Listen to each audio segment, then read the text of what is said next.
కలియుగ వైకుంఠమైన తిరుమల గిరులలో ప్రముఖుల సందడి నెలకొంది. శ్రీ వెంకటేశ్వర స్వామిని దర్శించుకునేందుకు భక్తులతో పాటు పలువురు సినీ ప్రముఖులు తరలివచ్చారు. ఉదయం వీఐపీ ప్రారంభ విరామ దర్శన సమయంలో ప్రముఖ బాలీవుడ్ నటి కృతి సనన్ శ్రీవారి సేవలో పాల్గొన్నారు. ఆలయానికి చేరుకున్న ఆమెకు తిరుమల తిరుపతి దేవస్థానం అధికారులు ఘనస్వాగతం పలికారు. సమయానికి అనుగుణంగా స్వామివారిని దర్శించుకున్న కృతి సనన్కు రంగనాయకుల మండపంలో వేద పండితులు ఆశీర్వచనం చేశారు. అనంతరం ఆలయ అధికారులు శ్రీవారి తీర్థప్రసాదాలు, పట్టు వస్త్రాలను ఆమెకు అందించారు. కలియుగ దైవాన్ని దర్శించుకోవడం పట్ల నటి కృతి సనన్ సంతోషం వ్యక్తం చేశారు. మరోవైపు సంచలన విజయం సాధించిన సైరాట్ సినిమా ఫేమ్ మరాఠీ నటి రింకు రాజ్గురు కూడా శ్రీవారిని దర్శించుకున్నారు.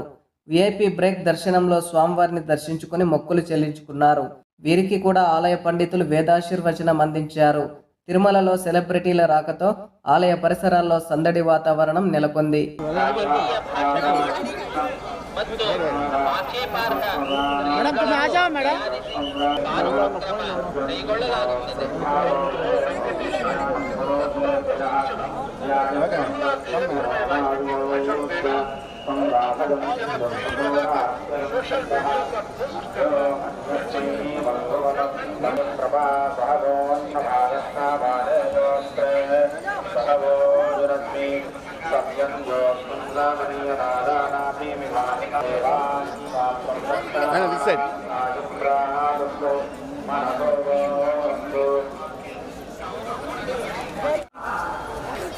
Yeah.